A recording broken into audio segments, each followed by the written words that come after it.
This is why you need to join the Good Governance Academy today. Unlock a community that's transforming governance on a global scale. The Good Governance Academy is a non-profit global organization dedicated to promoting good governance and collaboration. We align with the UN's Sustainable Development Goals, focusing on conscious corporate leadership and sustainable value creation. By joining our community, you'll gain access to exclusive events like webinars, workshops, and roundtables featuring global thought leaders. Get personalized event invitations, stay updated with community news, and explore our extensive video library. Plus, collaborate on our ESG exchange to create sustainability reporting playbooks. And the best part, it's all free. So don't wait. Join the Good Governance Academy community today and take your governance game to the next level. Visit goodgovernance.academy. Together, let's create a better world through good governance.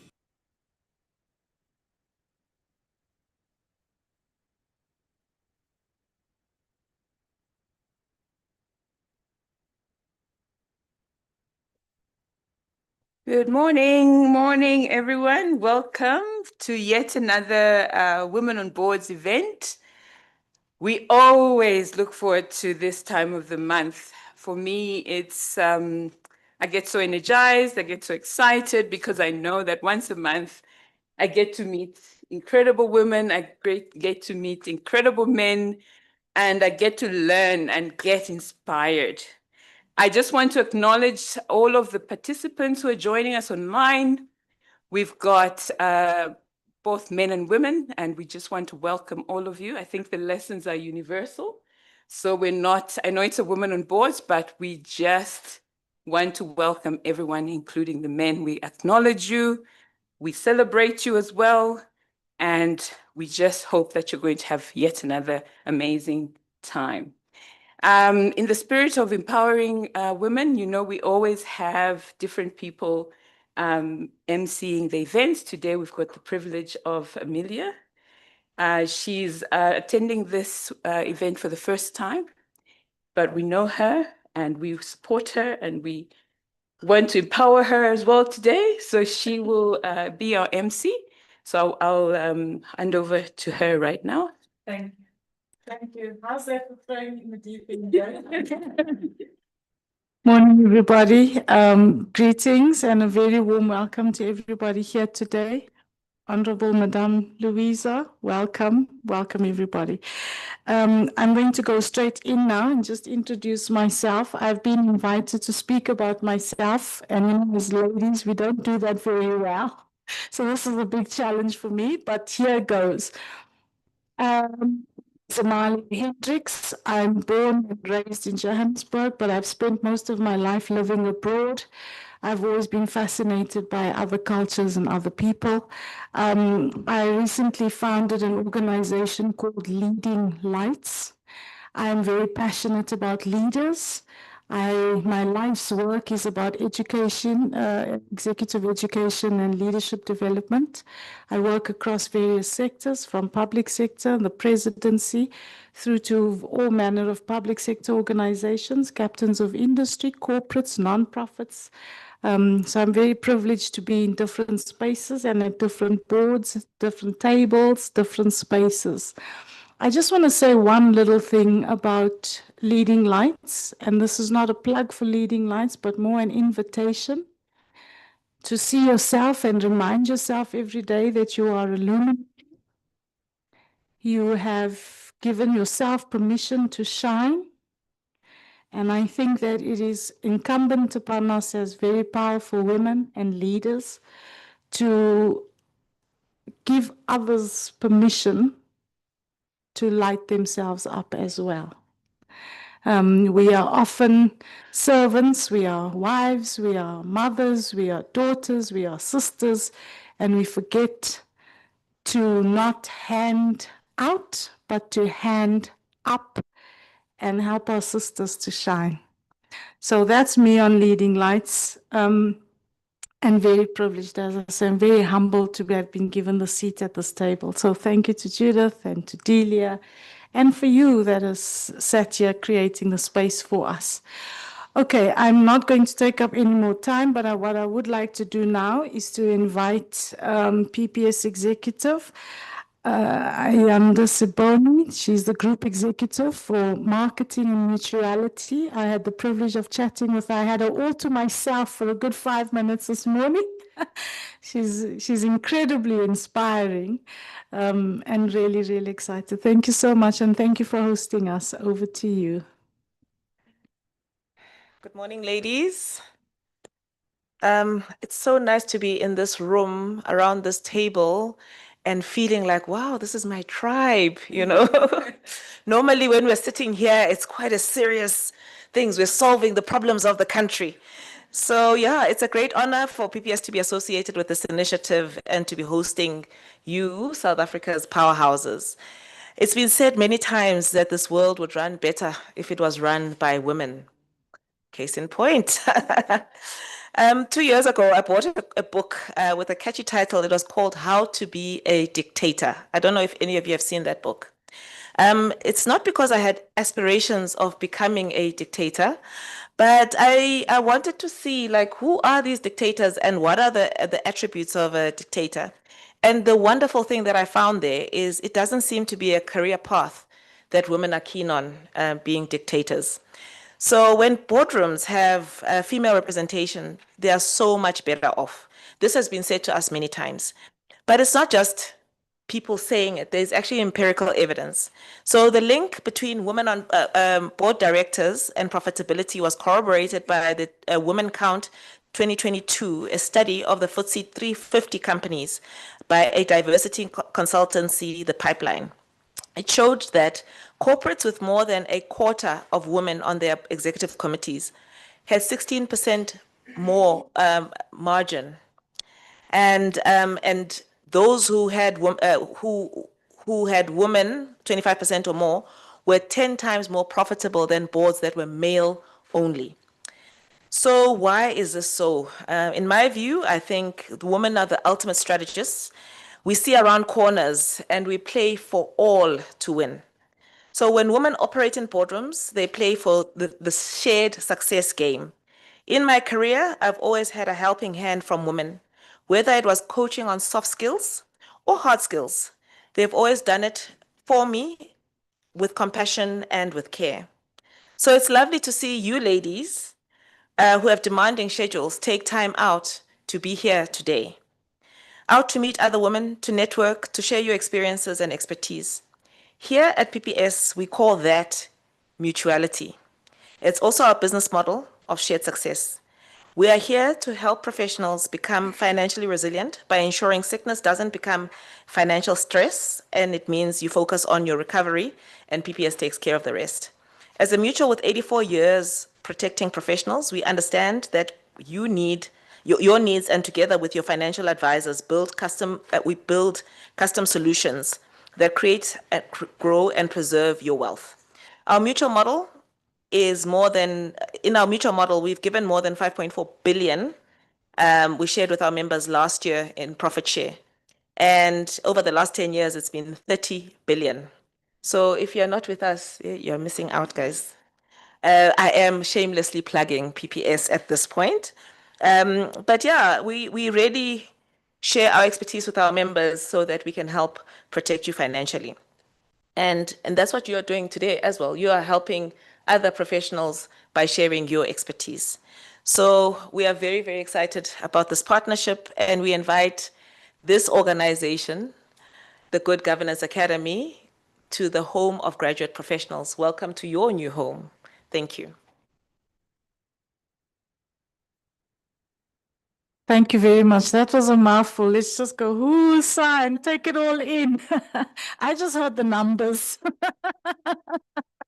Thank you very much for that. Okay, now I'd like to introduce Zonde from Empower Works to tell us a little bit. They are a partner of Women on Boards and to share with us. Thank you. Over to you.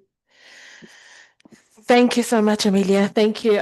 Good morning, ladies and the gentlemen here as well. My name is Azande Ralepena. I am from EmpowerWorks, as mentioned. We are proud partners with Women on Boards, and I'm very honored to be here today. I'm not much of a public speaker or someone who's fond of speaking in front of people, so I am quite nervous. But my role here is really short. I wear many hats. EmpowerWorks is a high impact development agency. And what we do is we work with the public-private sector to create experiential or transformational events that impact society at large and broadly large ecosystems, women, youth, men, and entrepreneurs. But today I wear the hat of Empower Youth, and that is what I'm here to tell you about. But before I start talking about Empower Youth, I'd like to show you what we do with a short impact video that will play shortly. I think, Carolyn, if you could assist us with playing the video.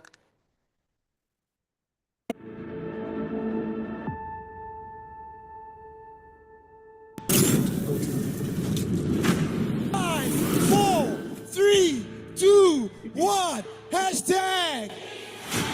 Hashtag! Hashtag!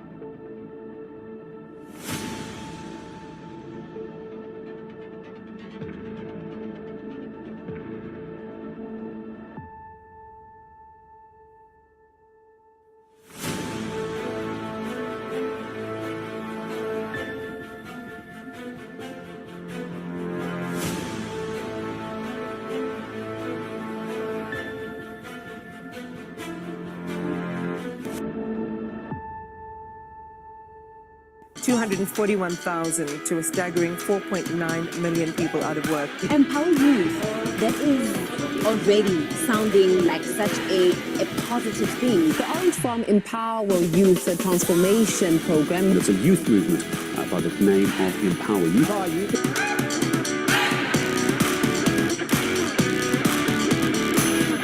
You are the future. You are the future. Every year, more than 10, 12,000 young people are impacted by the programs. Before the end of this year, 2023, we will have visited the Eastern Cape, the Northern Cape, the Free State, and we will be left with one province to visit, being the Western Cape. And whatever that my heart desired was available, but I had to change to get to that place. But if there's one thing I'll tell you is this: remain consistent in showing up. So be yourself 100%, tap into yourself, and whatever ideas that you have, don't give up, guys. There's a Transport Education and Training Authority, TITA, that offers scholarships and bursaries. The young people that know Orange Fund, we are not going to leave you behind. We are putting down money that's going to help you with digital skills. The committee 1.4 million. Every year at WNRC, we offer 10,000 opportunities to young people. Find a way of bridging the gap between education as well as employment and employment opportunities. So it's either you maximize today or walala wasala. And what our aim is to help you to realize your dreams. We are the future leaders. You are the Mpos of tomorrow. The aim of the Empower Youth Week, which is such a progressive initiative that is aimed at advancing the interests of young people. And so to be able to partner in this initiative is exactly in line with what our vision is. Any player that is 15, 19, Maupumala, leave your address, your name with the organizers. We will give you a call to give you a try. But it's important when you get an opportunity, you know that I worked for it, I deserve it, I'm qualified to be here. We need to create, we need to support these platforms everywhere where there are young people. Mapule will give you mentorship and will assist you to get funding. There is appetite for our stories, and we need to start telling our stories as authentic as they are. Be clear about what it is we want for our lives. Every single day. I think it's quite a long video, so perhaps we can cut it here. So you are And then going to we'll have an play the rest opportunity during of the break. Okay, thanks. Thank you. So at Empower Youth, it came out of a need, as you can see, where we're sitting with a high unemployment rate, and we largely focus on underserved communities. It was formed, or rather we launched in 2015, where we had smaller workshops and summits. But because of the increase in youth unemployment and skills and training that was required, we decided to launch the largest summit in Orange Farm, and that was in 2021, where you'll see the dome, 2021 to 2022, where you'll see the dome over there. And so far, we've impacted over 198,000 youth. We've had over 200 jobs that have been secured, and we've been able to then, empower and build over 150 township enterprises through funding with our partners. And we've also had the opportunity to upskill and train 2,000 plus youth. But it's not really about the numbers. We want to make sure that we grow them exponentially, and we can only do that through our partners that have come on board over the years. As you can see, we've had partnerships with Coca-Cola, W&R CETA, and this year we had a really successful Indaba in Ekurhuleni in March. And next year, we really want to go big with the Empower Youth Summits that will then take place, a series of them in the Vaal as well as Ekurhuleni. So we'll have one in Sebokeng, we'll have one in Orange Farm, we'll have one in Ekurhuleni. And what we hope to do is to continue growing them across different provinces in South Africa. But we cannot do that alone. We have to do that with, we want partners to come on board through, be it skills development and initiatives. Yeah. Thank you very much. I'm just sensitive to time. Sorry, yes. Thank you. Sorry for taking up your time, but that's pretty much it from Empower Youth. Thank you very much, ladies. Thank you very, very much. Thanks. Thank you for your contribution. Without any further ado, I'm going to hand straight over to you, Judith. Over to you. Come to that time. Sorry, I'm so excited. So for some of you who are not with us in person, hopefully you can see us clearly, you can hear us clearly. If not, please let us know. Carol is on hand. And I just want to say, we normally encourage people to participate. So we've got Caroline on the line. The way that we handle these conversations is that we really try and use a format of storytelling. I think if you think about us as a people in Africa, we've come from the way that we're inducted in the world, the way that we're shaped, the way that we engage the world. It's really around the stories that we tell and the lessons that we learn, and it's really around that. So we try and bring in the authenticity of storytelling.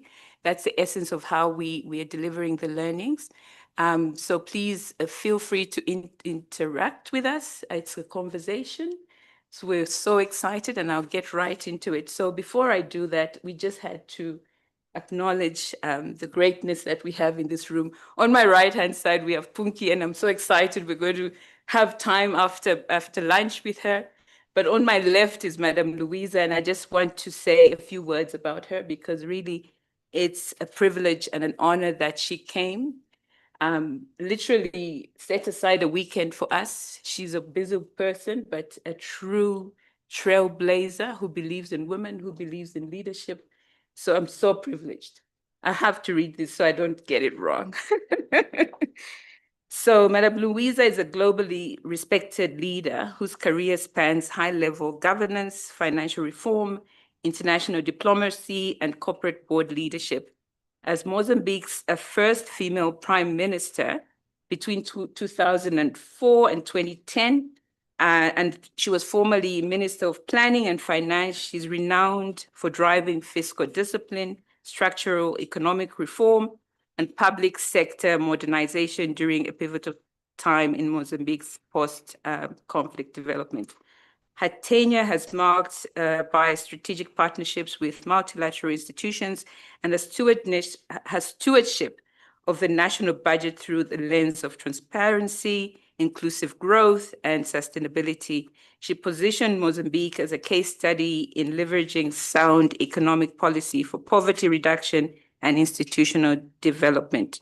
In the international arena, Madam Diogo has served on numerous high-level United Nations panels. Notably, she co-chaired the UN panel on system-wide coherence and later contributed to the high-level panel on global sustainability, focusing on integrated approaches to development, climate resilience, and institutional reform. Her work consistently bridges public policy with sustainable development imperatives. She brings a formidable governance experience to the corporate sector as chair at ABSA Bank in Mozambique, and she did amazing things, let me tell you, things tripled, not doubled, tripled. Where she led the strategic transformation and oversaw a sustained profitability and market growth. Her boardroom presence is marked by commitment to risk-aware leadership, ethics, gender inclusion, and stakeholder value.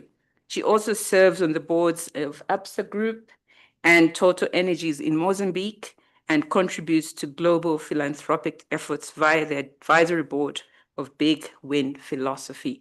I had the privilege of spending a little bit of time when we were driving to this venue, and Madame Luísa shared with me some of the work that she's doing in her own personal capacity, and that literally warrants another session, so I won't get into that.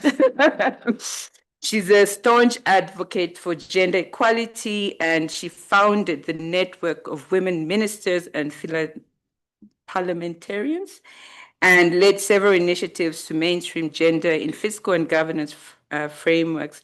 Her legacy includes championing national HIV/AIDS responses. I think, Yashmita, that would relate with you.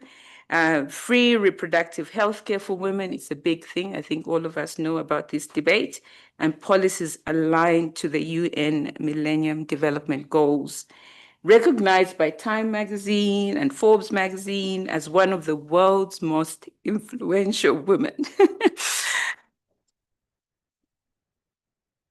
And Madame Diogo continues to be a trusted voice in the leadership circles, offering expertise in development finance, governance, ESG, leadership, and inclusive boardroom practices. And today, we have the privilege of spending time with her and having a conversation. I am thrilled. So thank you very much, Madame Luísa, for your time. So we're going to get right into it. I prepared a few questions, but as I said, we try and make this really just to let it flow, because conversations are rich and we don't want to doctor them, so to speak. So the first question that I have is that obviously your journey has been one that is marked with interesting things. And we want to hear about them. So in your early years, as you were forming, as you were getting into corporate, getting into government, etc., what were the values that inspired you by your family, by the community, that continue to shape you today? Thank you very much. First of all, I would like to thank the organization of this gathering. Women in the board, on the board. It is not an easy challenge because you had to start from having a motivation for that and then transform motivation into an idea and vision. And here we are together talking, sharing experience, thanks to you guys that you had that idea. So I had no possibility of saying no when I received the invitation. I said, no. I have to go. So I had to fly Maputo to Joburg and be with you today. I I am a grandma of 4, and today is our day. It's the day of grandparents. So congratulations to those. The mother of 3 and the wife of a lawyer, also very courageous lawyer. And I was born in a farm, not in the house of a farm, but there where she was working with that short hoe, producing in 2 hectares of rice. So she was in the last week of her pregnancy, but she couldn't accept. You know, April is a month where the rice is mature and ready. She said, no, I'm not going to have a baby and then leave the rice there with the birds eating the rice and so on. I need to go there. So she went to the farm, but the farm was in a plateau in the mountain. When she was walking up, she was preparing herself to deliver. She didn't realize what she was doing. And when she arrived there, she started really having this pain and so on to have the baby. And it was a very isolated place. No one would be there. So she went to a bubble tree root and she prepared to deliver the girl. That was me.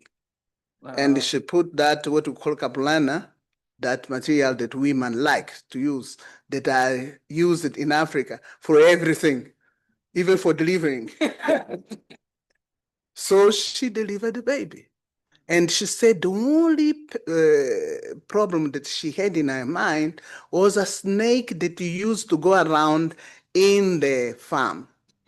So she was afraid of that. That's the only thing. The rest, she said, it was my 3rd pregnancy. And when I felt it was the time, I had 2 alternatives. One was to stay there and cry. The other alternative would be to deliver. So she had only 2 alternatives. And she went for the She said, I'm not a woman to go for the alternative of staying and crying, sitting there and crying and crying. No. I went to solve the problem. And the solution was to deliver the baby. And she knew that by 4 to 5 p.m., a leader of the community will be passing by with a bike. And she hear around 4, kick, the bike. She said, it's coming. And she called the guy. And the guy was hearing something saying, he said, is it a goat? What's going on there? He didn't approach by respect. Right. He ran to the hospital where my father was, because my father was a nurse, and he told the nurse, your wife bought a goat, but I think she needs help to bring that goat. And my father looked at him and smiled. He said, okay, because you know that I would ask you, how do you know that there is a baby there? So you went there to see my wife in those very complicated circumstances. So he accepted that message the way how it came, but he understood the problem. So he took his emergency bag and we went there and we returned home happy forever. So, that was my inspiration for all my life. Yeah.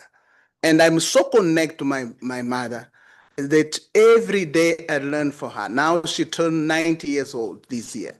Oh. Yeah, she's very tough. She commands everyone. I remember once we went to the cemetery to put flowers for my father, and I was Prime Minister and the Minister of Finance and Planning with all those bodyguards and the convoy. And my sister was a Minister of Labor. And my brother was a cardiologist, surgeon. Yeah. And she said, where are you going now? We said, oh, no, we are going to your house. He said, no. Don't come to my house at this time. Now it's around 11. I'm not ready. Go to your house. So my bodyguard said, she's talking to you like that, man. I said, yes, just look to me like that. And you couldn't believe it. Look to me and say, how can she accept that? Because she knew me. I would never accept someone talking to me like that. But the only person that will talk to me like that is my mother. So I worked with her in the farms that she had, small ones, 2-3 hectares all together, and so on. We are very connected. And during this farm work, she'll say, study hard and work hard to be somebody. I said, but I'm nothing. She's saying to be somebody. I'm not somebody. So that was the message, to say you have to be someone that will be a reference and help the others to improve the situation and so on. And she was a daughter of one teacher, and my grandfather select the boys, go to the school and continue, and my mother did only the primary school. She did 4 years of education. He said, you wait to get married. That's your life. You are a woman. And she never accepted that. She said, I don't want you to have the same problem as I had. And she had a husband that would treat the girls and the boys the same manner, give opportunities to all of us. So we grew inspired by gender equality. And I would do everything where I was leading to ensure that women will get things done. So my inspiration was that values of honesty, Right. integrity, hardworking, work for motivation. We cannot be working in a place because you have to work and stay there. You have to be motivated. If you are not motivated, move. Move while it's time. Because it will be a moment where you will have to move, but will not be ready for anything. So ask it yourself, am I motivated what I'm doing? When you are motivated, you have all the energy, all the capacity, and you try to get the capacity to do whatever you have to do. So that's why I did all this my career, being motivated in what I was doing. Difficult things like forgiveness of debt for Mozambique, negotiations for financing the country, and do reforms and transformation. My mother she was motivated to do changes and transformation in her life. She was leading in shadow. So we had to build a house, and she would call all the kids to go to the river and bring the sand in order to build the house. She was educating the kids by doing business to get the kids, all the kids educated, girls and boys, and also the other boys and girls of the brother or sister of her husband. So she really inspired me very much, and those values of integrity and hard working were always my inspiration to do whatever was necessary and have motivation. And I did everything very happy, enjoying everything. I'll wake up in the morning, 4 a.m., because I was enjoying what I was doing. And then run with my two dogs. I had 2 very famous German Shepherd.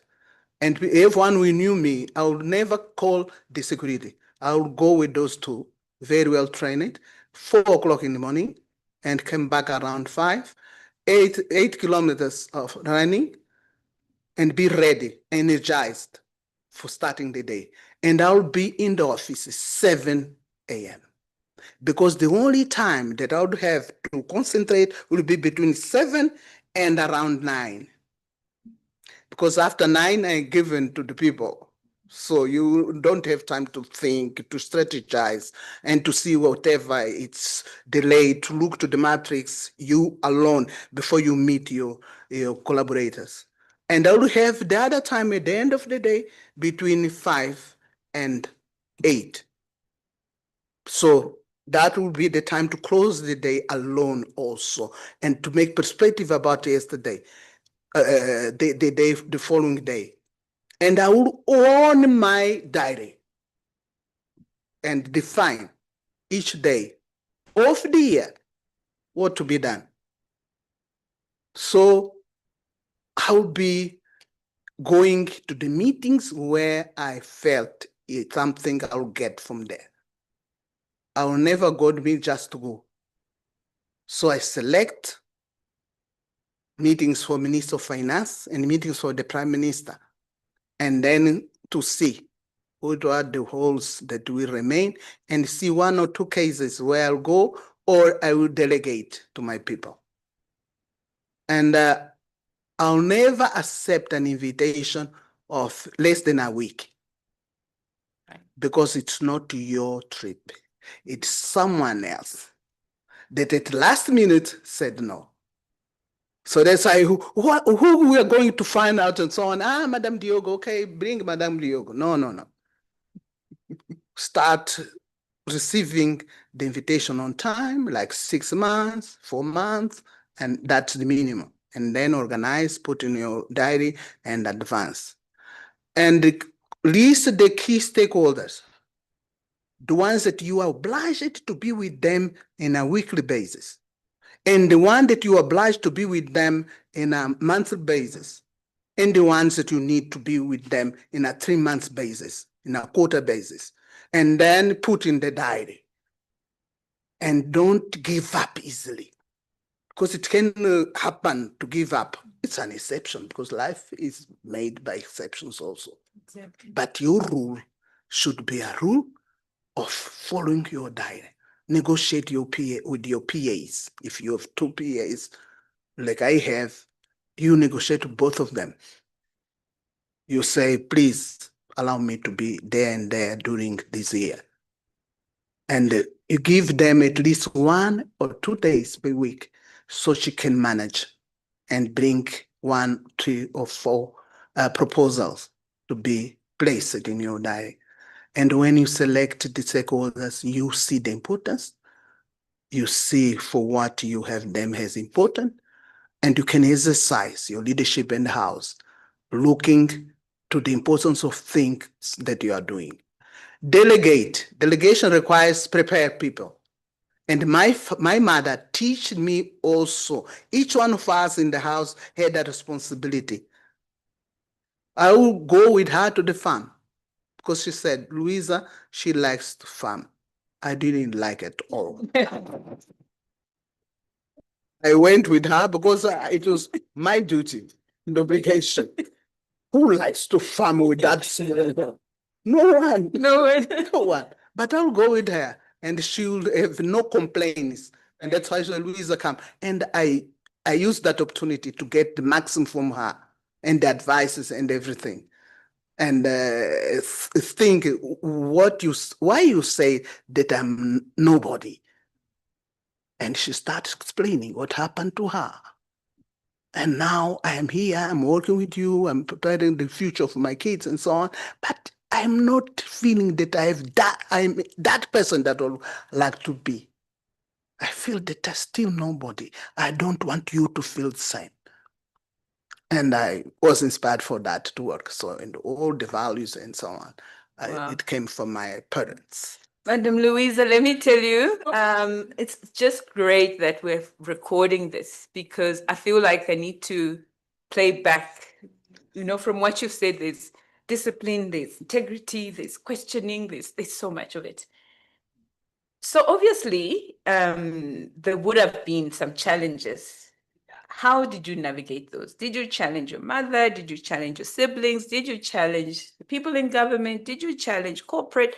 How did you navigate that? Because in any journey, be it social, academic, whatever, there's always challenges. And I think the answer is somewhere around, well, how you respond to it. What are the tricks? Like, how do you deal with the challenges without throwing the cat out? There are so many challenges. One of the first challenge, it's yourself. That's the major challenge that you have. Yeah, you have to win. To win yourself. as yourself, like Win yourself. So because that yourself, that inner is saying, you're not capable. right, Be careful. right. So you have to Win win it. The inner battle inside Yes. of you. Inside of you. Yeah. Yeah. Okay. I am capable. I can do it. Right. Yeah. Right. Why that one is doing? Why that man is doing? Because in my time, we had not so many role models. We had some.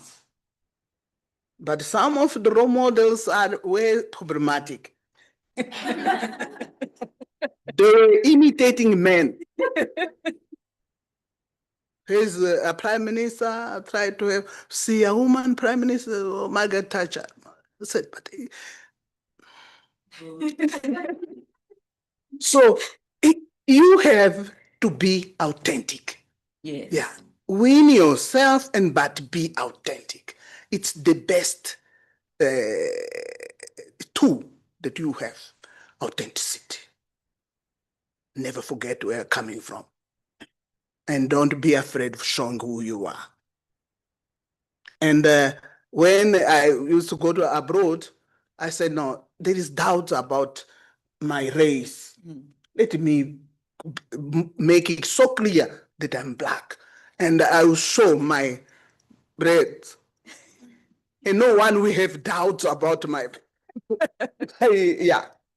So to be equal with the others. Right. So that was the major challenge, myself. Second challenge, convince the others that you are capable. Second challenge, yeah. Men are easy to convince because they look for capacity, competence, hardworking, and someone that when they challenge, they lose in that challenge. So when they lose, men are very incredible. You can say whatever you say, yes, you are right. Yeah. Because they already trusted you. Right. Women are more difficult because of many things. First, can I trust a woman on this to be leading us? Because there's no long history for us, but you guys, you have got history.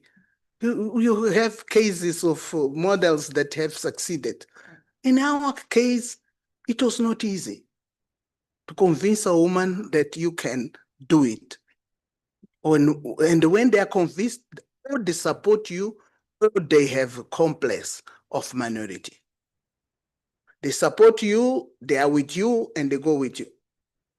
But when they have the complex of minority, it's a very serious problem. And what is the complex of minority? Is that complex that says you are not allowed to be in minority. If you have a chair that is a woman, you are not, we have this perception. They don't say, but we have this perception that the CEO will not be a woman. So let's keep it only that chair. We are wasting our time to try to fight to have a woman that is CEO. If the chair, the CEO is a woman, you have that feeling that it's in the subconscious. And are we allowed to have a COO that is a woman? No. So you not have that support for that position because there is already a woman that is CEO. We have to win that. And how we win? Those that are leading, put 2, 3, 4, 5, 6 women, combative, competent, have to be very competent. My mother taught me also about excellence, to work with quality, to be excellent. And that's why with my 7 years old, I ran to the school, and in the way to the school, there was a provincial directorate of finance. And I would enter in that building. At that time, with my 7 to 8 years old, the stairs were so long and big and so on. I would imagine myself working there, just working. And the guard of the house would say, no, no, no, go out, out, out, out, out. And I'll look at him and say, one day I'll come and lead this. 7 to 8 years old. And when I became Minister of Finance, I visit the place. And when I arrived there, the stairs were so small. And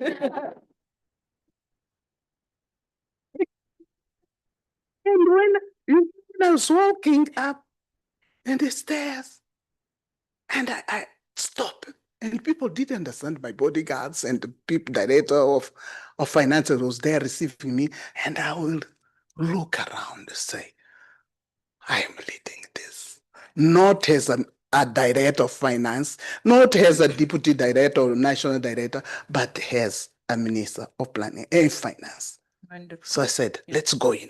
I told them, let's go in. But they never imagined what was in my head that day. Yeah. So dream about what you want to do. You are allowed to dream. Yeah. They are not obliged to be always where you are.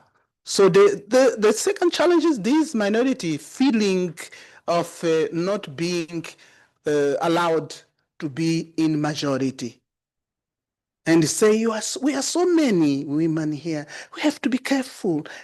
Try to mix up with some men. We are so many. A lady, we were in a summit where the presidents were 12 in that summit, in a panel. 12 president men. And we were down there, some women and so on. And when we entered in a second panel, she said, hey, so many women. And there were only 5. So many women. They should have mixed with a man. Even here, the way how we are sitting, Madam Diogo, I think we should mix a little bit. So no, we are fine. Yeah. We are fine. We are fine. But we have to be careful. Those guys will kill us in terms of career. Wow. Don't show that you are in the majority. No, show that you are in the majority. You are strong enough and work together. So this concept of the fear of being in the minority, I just need you to elaborate on it, because what should you do apart from conquering? You said you conquer yourself, so you say I'm capable, and then you're competent, but that still lingers. You still feel, well, I'm in the boardroom, and this happens even now, Madam Luísa. Most women who are serving on boards, the statistics are that they're still in the minority. So how must they get over that challenge? Specific moments. There are many moments. The moment of renewing the board, you raise the question. How many candidates? Where are the candidates? And look for the best in terms of women. That's why it's so important to have network. Because we know Judith has this career, she has done that and that and that, and all these ladies. Punki has these characteristics and she's an expert on this and that. And then when it's time, please put forward those names. It has to be those that will really win. They come strong. Make the mix different races. Because you have many tendencies. Some prefer that race, the others prefer the other race, and the other race. You have everyone available. Here you just choose it. And you look also to the balance of the institution. You look to the figures. One of the things that I learned in my career is that we women, when we talk, we have to have figures. That's why when we speak, you don't need to be around the bush. You go around the bush when you don't have figures. When you don't have data, you go Because you don't, when you do the figure, you just start in discussion. Yeah. Because the figure talks. The numbers don't lie. When the figure comes, you say, oh. You feel in the room, wow. So you have resolved all the problems that they have. And they don't expect you as a woman to come with figures and data, because they create a perception that women are not for figures, are not for math. Right. And then later on, they discovered that the math was being delivered to the students in a very male way. That's why women didn't like it. But now things are being clear, and the women are being stimulated to advance on figures, numbers, and so on. And you get an institution where the honesty, productivity, hard working, dedication is there. Because we have our own nature, our own characteristics, and historically, we have been very careful in what we do. Because we've been working in the shadow in the house. And when you work in the shadow, you have to be very influential to get things done. And I learned to work in the shadow to make changes with my grandma, woman also, because my grandfather was a leader of the community. And you receive people coming, problem with my husband, and problem with my wife, and he stole my cat and so on, my cattle and so on, so on. And you say, I'm going to sleep over this issue, and tomorrow I'll come with the solution. So please, mom, calling the wife, please organize that house, because there are many houses to see people. That second one house for this couple. And during the night, my grandma will say, that problem you solve like this and that and that and that. And that problem you solve like this and that. And that's very, very wise, no? Yeah. And the following day, when he will be sitting there, and people will come again. And they'll say, I slept on your case. Your case is very problematic. Actually, he was the one responsible for not sleeping yesterday. But and my grandma will be serving water and so on in the shadow. And when he was delivering the solutions, people will for him. Yeah. For him. Say, you are happy with the solution. Okay. And they will say, okay, I have brought this chicken for the family. Said, mom, come and pick this noisy. There's a noisy girl. And when it was a couple, a cattle, you say, we have one animal here. And you call a man to take it. So my grandmother was very influential. So that's why Time magazine classified me as a very influential person, not the most powerful, but influential. Right. Because of the influence that I will do in governance, in parliament, in my ministry, with the colleagues and so on to change things and transform the economy.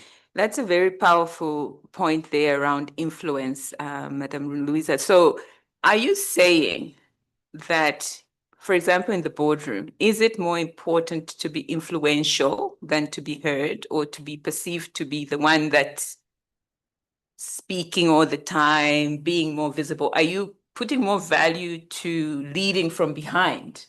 What are you saying? I'm balancing. Right. Because to be good in boardroom is not to be noisy. Yeah. There are some that are so noisy. Yeah. And sometimes you want to say something, you say, oh, two women were already spoken and they were so noisy. It's better to leave as it is. Yeah.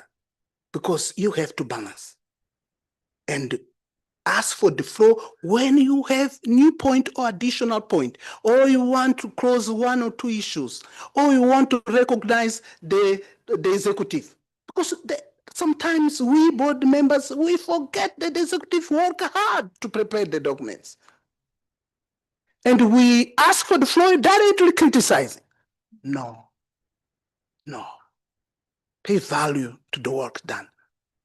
And when people work, they like to be recognized. And they become more open to your proposals. Because you say you have done this and that, this is a very good innovation and so on, so on, so on. And I think to complement this, you could do that and that and that and that. Right. And they are very receptive and they will do. Otherwise, you are noisy and they will just sit and listen you or pretend that they are listening. And you can see the faces. Yeah. You can see the faces, Punki. Yeah. You can see the faces. You say, yeah, I'm going to the bush. Yeah. They are not because when you go to the bush, they don't go with you. You go to the bush. They need to go with you. You go around. And when so come back to the way they are and start working again with them. Work with them. Start from where they are, what they've done, what they've prepared, because they have collegial meetings also like yours, and very based on the reality of the facts and the reality of the house, the reality of the economy, whatever, where they are working. And based on that, you come with your theoretical contribution because you are not there in the reality. So balancing, it's important. And ask for the flow when it's necessary. When it's not necessary, a very good contribution also is listening. The best communicator is the one that knows how to listen. Yeah. And listen, and when it's necessary, you say something. Sometimes you can say nothing during the board meeting.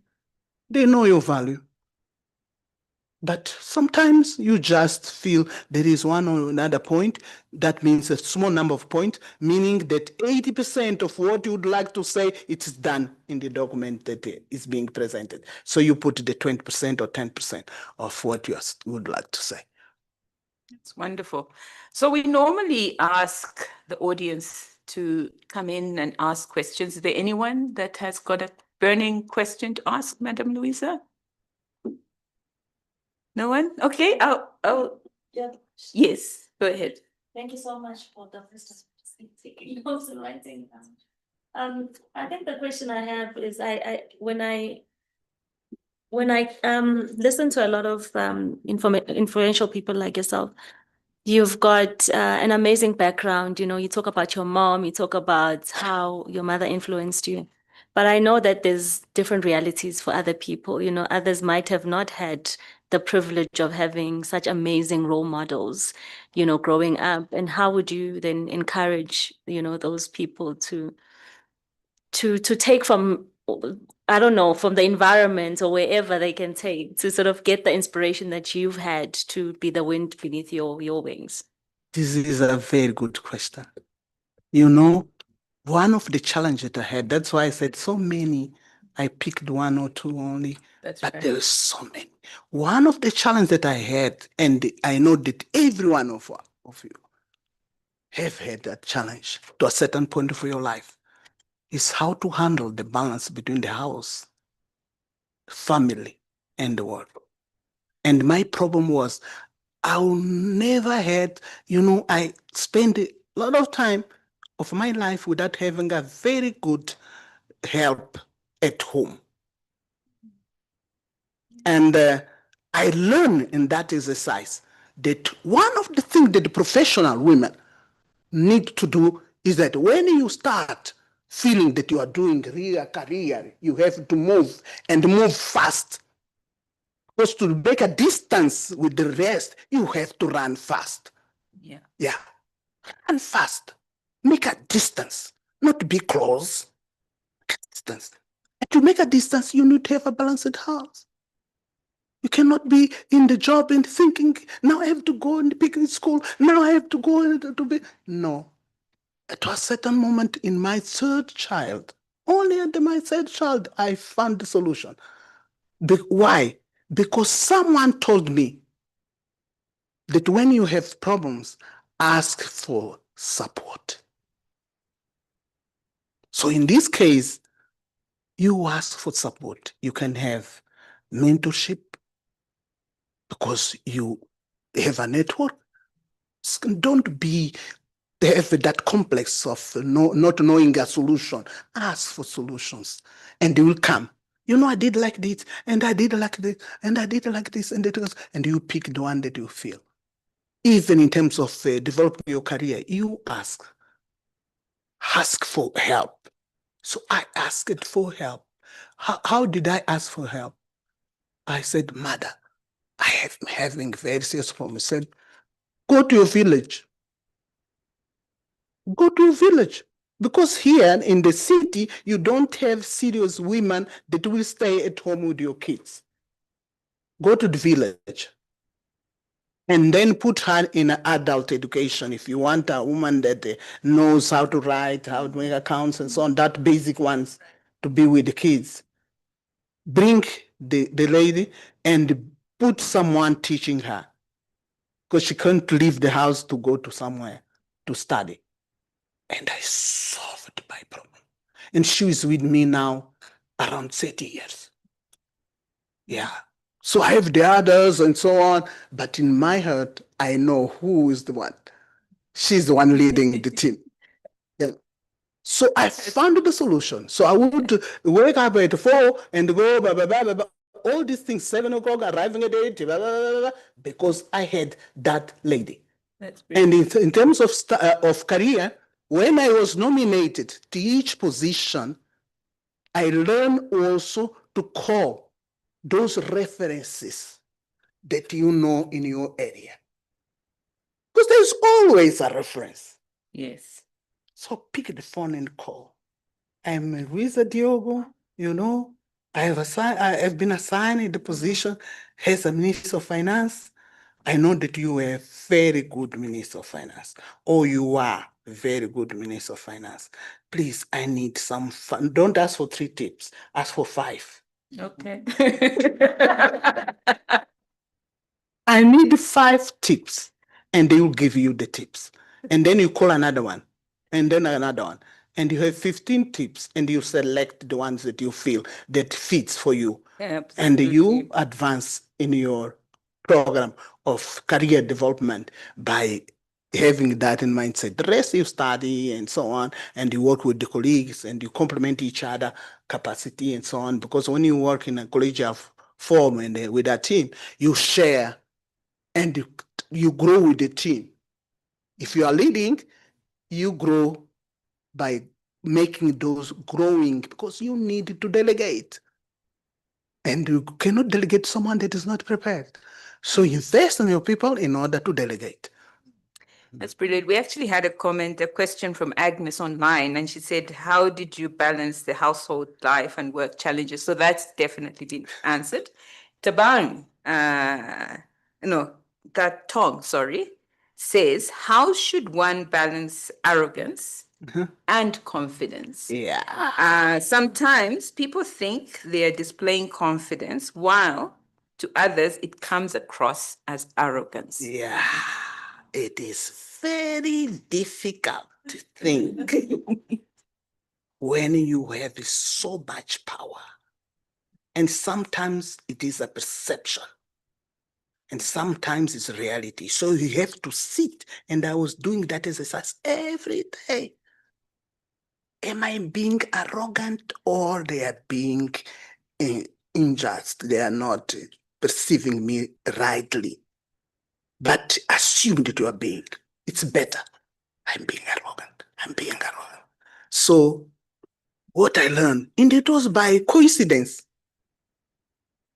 I was talking in the parliament, and when we finished the meeting, people were very happy, clapping and so on.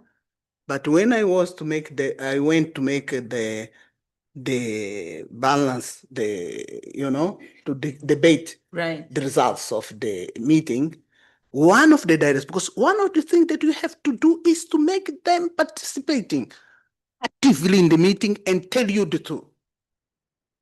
They're outside.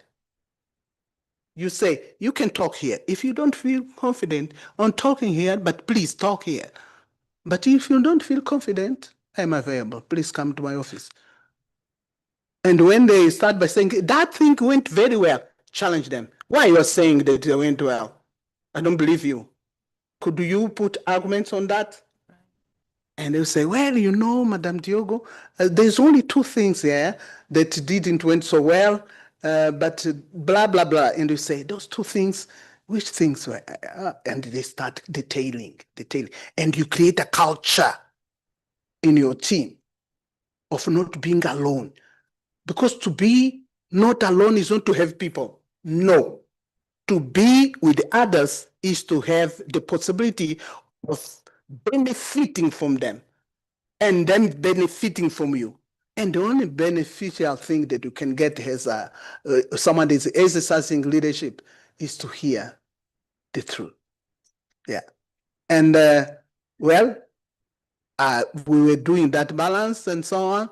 And I said, well, okay. And I said, well, director, one of the senior said, come to my office. I said, do you think that it went well? He said, well, it went well, Madame Diogo. But there's one thing I couldn't say there, but I can tell you now, because you have this opening way of leading. You were a little bit arrogant. And I said, how was the manifestation of arrogance? Because I was interested. My manifestation of arrogance, the way I talk, and what was the problem? I said, the way you use it, the jargon. Right. Oh. You use the jargon in the parliament. You are not allowed to use the jargon in the parliament. Because you don't have experts everywhere. Even in the boardroom.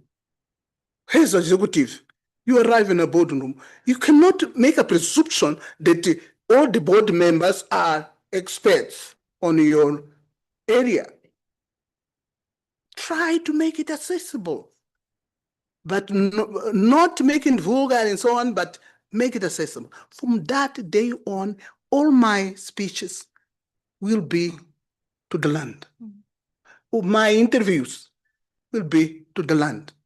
And people start really enjoying my governance. They really enjoy it. That when she comes, she talks, and it's very clear.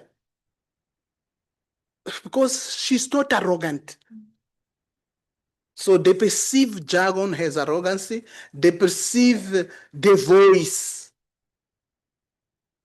As a Minister of Finance, I didn't win that because the voice was, yeah. But yeah, it's not easy for some positions, but you have to have the conscience. That's very important. You have the conscience and try every day to improve. Okay. So we don't have any further questions. Oh, we've got some questions in the room. There's lots. Over to you. Oh, Madame Diogo, I'm in awe. You're so inspiring. I'm enthralled just listening to you. Thank you so much for being generous and sharing so many nuggets. You also, I love your value of excellence. And you come across as somebody who probably likes reading, who likes developing themselves and sharpening your tools of trade. If there's one book that you'd recommend on reading, that would be wonderful. Or also, how do you stay, like your responsibility is so vast, how do you stay on top of your game and just still be so humble about it? Because finance, public policy is not easy, but you seem so well-versed, you seem so knowledgeable, you uphold a value of excellence, but you make it seem like it's just something you were born with and just taking it in your stride. What nuggets would you share for us to continue to sharpen our tools of trade as well? I enjoyed so much what I was doing that until now, I'm still reading the books related to finance. My last book was the illusion of growth, GDP growth. That is an indicator that will show you the poverty of the people, and it's false. You need other kind of indicators. So when we talk about the sustainable development, it has nothing to do with GDP. When we talk about the development index, doesn't care about the GDP. the GDP for us, now it's being clear. It's like being in a room like this, and someone bring 10 breads, and you say you divide by all of us, and you say that everyone have got a part, specific part, it is average. It's false, because sometimes a small number of people gets the total amount of numbers of bread, and a big number will get nothing. Right. And you said the average of the bread that are distributed was half a bread or one bread for each in that classroom. But who told you that all the kids got the bread? And it's the same in a country. You say the country is producing this amount of money and wealth. So I was reading that book. The rest, what I've been reading, is about financial sector. I still learning a lot. Yeah, like the results of the bank and so on. Study and see reports on sustainable development.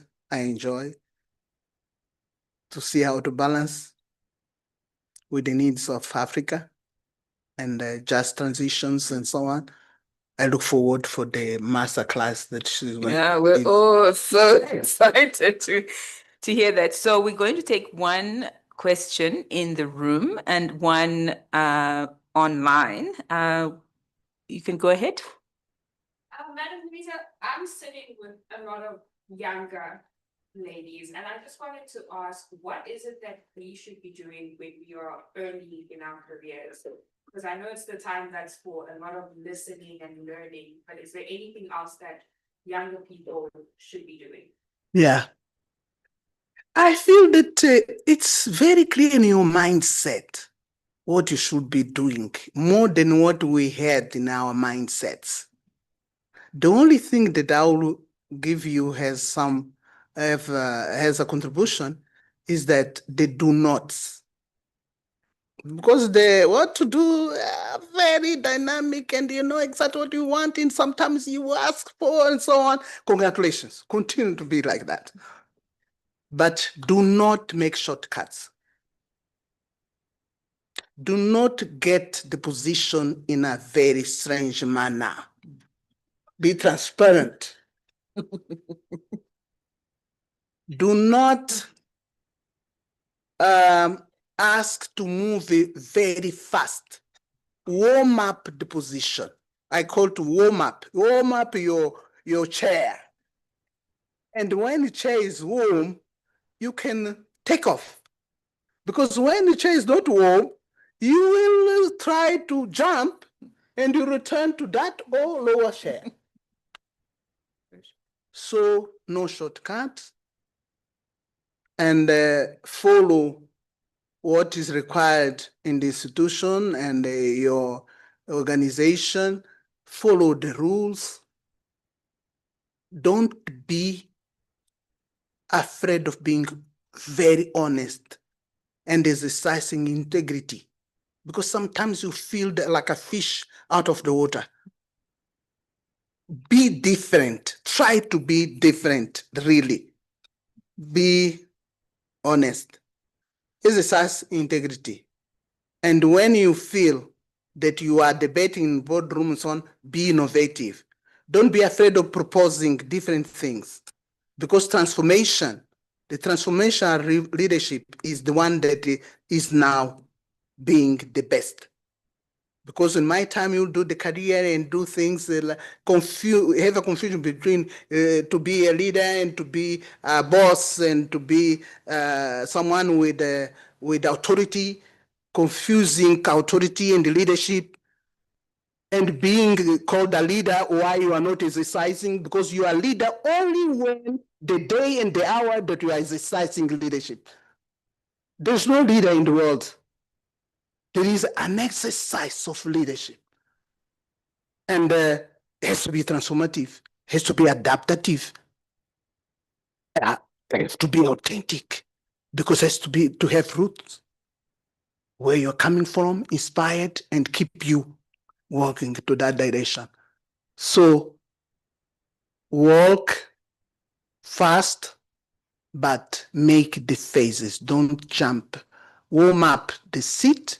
Be patient, but look into the watch every day. And look to the watch working, because someone will see that you are honest. Doesn't seem, but they know you. One of the things that surprised me, I've never been approached for corruption. And my colleagues will say, you know, someone came and said, I said, no, I'm not part of that. I don't do that. But I said, but they don't approach me. Why? Because they know. They know you. Sometimes you don't know that they know you, but they know you. They know that you are not part of that club. They know that you will not never accept. So they never approach you. So I did all this, my career in finance and bank and so on. No one approached me. I said, my God, I can't. They trust you. Yeah. They know that when they knock your door, you are ready and available to say the truth. You be honest and use a SaaS integrity. And it happens, what happened to me last week. We went to a place where the system of security is very tough. We had the camera, second line, third line of security, and then it will be in the office of the person.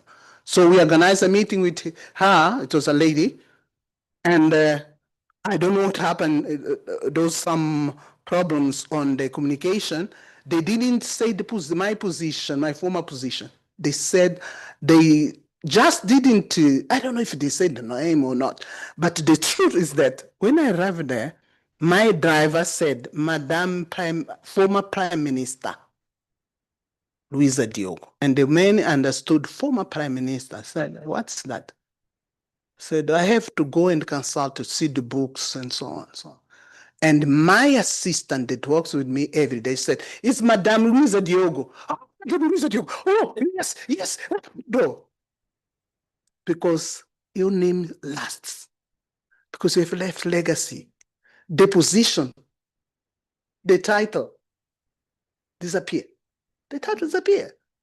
It's with time, you know, it makes an erosion, it appears in the air. But your work, your legacy stays. Yeah. So you have got very complicated way to go, because you are very well qualified now. You have many women that are succeeding and doing things, but you are very imaginative, very innovative. The kind of things that you do, it is amazing. So congratulations, new generation. So we see our dream coming true with you, and continue the way how you are doing it. But please do it in a very honest and integrated way to make it sustainable. Thank you so much. Okay, we're going to take one last question from the participants online. I'm so sorry. We're running out of time, but we took a lot of time actually talking and advertising and all of this. But yeah, I wish we've learned something from that. So the last question it's from Travosha, and she says it's a he or she, I'm not sure. The question is, how do you handle situations where women or minority peers act in ways that seem to undermine or oppose you, while maintaining professionalism, not breaking the relationship, and supporting an inclusive environment? Undermining. So you're now, people are now undermining. Exactly. You know what I decided to do? I know that it's not a general issue, but it was my secret of success also. Also say you're against me, but tell me, what kind of need you have? Would you like me to help you on something? So all the women have the right to approach and to talk to me, and I will try to give my humble contribution for her to succeed. Because if you start selecting the ones that are with you and you leave the others behind, it's very dangerous. So do you be surprised? You know, I was doing internal campaign against her, and now she's helping me. That woman is really, she's not normal. She's not normal because I said, I cannot start cultivating enemies. How can you do a career by cultivating enemies? Because when you select the ones that are against you, it's a number. Because you have a very good number that supports you, but you have also a number that does not support you. So bring them. You know that this one is not a lawyer, but she needs, and she has the right. She's not obliged to like me. So let me work with her. Try to do that and you will enjoy. Because the face will be surprised. Saying, wow, she wants to help me. But I have not been the best person for her. So support the women independently of being aligned with you or not aligned with you. Sit with them and mix it with others. And sooner or later, she will be really part of the others, and she will be part of the process of moving forward. I had a very interesting situation when I was in Africa constituency meeting, where you have around 40, it was at that time, it was 43 countries, or 42, because then we had 2 additional. So I arrived in the meeting. My first year as a Minister of Planning and Finance of Mozambique, very well respected and so on in Mozambique. And I told a lady, I said, well, where are the ministers? She looked at me, she said, you are not allowed to be in the minister's room. Please sit there. I said, actually, meet the Minister of Finance for Mozambique. It's a pleasure to meet you. And then she said, Minister of Finance. Oh, Minister of Finance. And I said, actually, who are you? I said, she said, I'm the one organizing the meeting and so on, so on. Tell me what I've been doing. And we were walking and so on, so on. And I was the preferred person of that lady at the end of the meeting. And when I arrived in the main room, they were having tea and coffee before the meeting. And I approached a group of ministers. You know that look. I think all of you. Morning. Morning. You know, brother, because there are no sisters there, brothers. You know, brother. And then I met, so you feel that, well, I'm nobody here. So you go to the second group and you take a cup of water because you have to take something. Morning. My name is. Morning. Brother. I said, no way. We sit down, no sitting for me, assign it. Because in an international meeting, you have to assign a seat, but name or country. No flag. So I said, where do I sit, sister? I said, oh, you sit there, back there. And I went there and I sat. I said, now they are going to know me. Yeah. You know, they start meeting, blah, blah, blah, with the managing director of IMF and the president of World Bank, blah, blah, blah, blah, blah, blah, blah, blah, blah, blah, blah, blah, blah, Frankfurt, you know, all the nationalities talking. And you see a man with that gray, you know, hair and, yeah, ideas. I could do better than him. Yeah. And another one talking around the bush.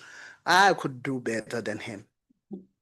And when you see the 50th person talking, you have the average of the room. You say, that's the average. Okay. Ask for the floor. Here, they don't see you. Here. Said, oh, somebody there is asking for the floor. Please take the microphone for her. It's her. Oh, yes. But this meeting is meeting ministers of finance. Oh, yes. I received the microphone. And don't go around the bush. Pick 3 or 5 points. Straight to the point. First point, ba. Ra. Close. Second point, blah. Close. Third point, blah. Close. If it is 3 points. And that day I did 3 because I had to be shocked. Yeah. Finish. And then they start looking where you are. Yeah. And during the break, they come with the cards. Actually, I'm the Minister of Finance of this country, blah, blah, blah, blah. Tell me, my sister, how did you do it? I said, you learn to call sisters. There are sisters here. Yeah. Wow. So you have to face all this. And then I think even now, still, these young people, they still have that. You don't? You still, yeah, you still have that. Not so much as we used to have, but you still have that problem. Yeah. Yeah. Madam Luísa, it's so sad that we have to conclude. There's a comment that came from Anne online, and she says, Madam Luísa, it's time for another book. We would love to hear more from you. And my response to that is we're actually doing a book, and we're going to feature the amazing women that have come, because as you know, this initiative is really about recognizing the amazing women and making sure that we internalize the lessons. And I certainly want to have a book where I can read back and remember Madam Luísa's lessons. So that is coming. It's a promise that we can make. It's already in hand. And we cannot thank you enough for sharing your stories. I feel like we could go on. Unfortunately, we're running with time. We're actually over because we took time to start the session. So we're going to take a shorter break. We normally take break to eat. So for those who are online, we're going to come back in 20 minutes. And I think, Punki, we're going to steal a little bit of time from your presentation because we really want to end on time. We understand Saturdays is a difficult day. Most people have got commitments and we are professionals, so we want to manage time. So we're taking a break for 20 minutes and we'll be back. Thank you so much.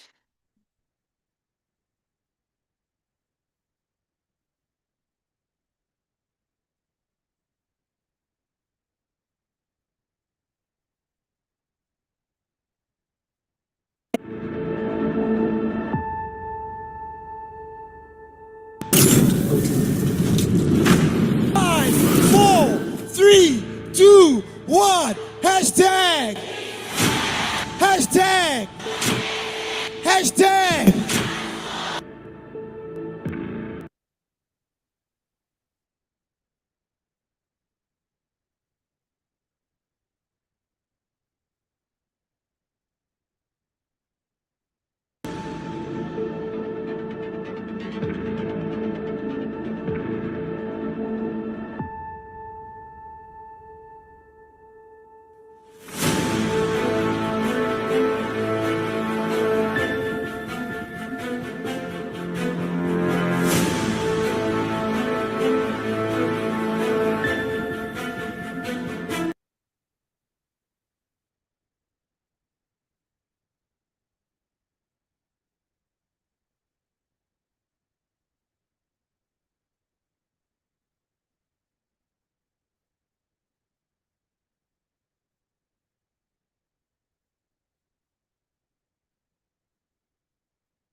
we need to start telling our stories as authentic as they are. Be clear about what it is we want for our lives. Every single day, it is your duty to take care of you. So you are going to have an opportunity yokuthi nizopitcha ama-business ideas where we are going to avail a number of bursary opportunities for you to come and apply. Empower yourself with knowledge so that you know what skills you need to be able then to go and close that particular gap. You need you to dream. You need you to get employed. You need you to start a business. And we are excited to be having individuals and partners like Empower Work who have decided that it will come from their heart. But what helped me to go ahead was to always be willing to learn new things. Elevator pitch you will use for everything your whole life in any situation. Outing for sure, no? Outing ukandakanda. You know, you just need your mind and you need an idea. So my message to you is hard work, perseverance, resilience, and put God first. You can have a basic.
Yes.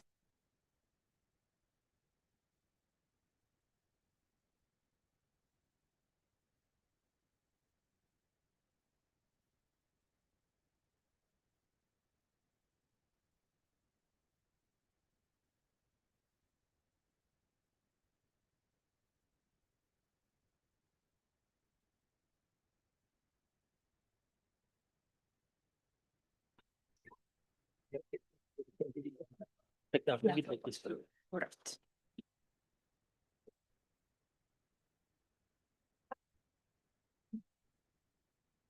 Back. Have we all done the ladies thing, the drinking thing, the eating thing? We're all ready? Welcome back, everybody.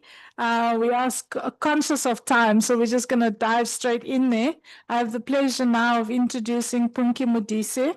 She's the Chief Strategy and Sustainability Officer and also a member, Group Executive Committee at ABSA Bank. She has over 15 years at ABSA in senior leadership roles. She's also served as interim Group Finance Director, overseeing financial strategy, governance, and investor confidence. Also various roles as CFO in transactional banking and so on. She has 2 decades of experience in business strategy. It goes on and on. This is a very impressive lady. Much like Madame, I said when I read her bio, I just went, so in the company of greatness. Over to you, Punki. Before we get to Punki, I really just want to acknowledge the message that came so strongly from industry this year. Punki's award, as she's been recognized as the Business Leader of the Year for 2025,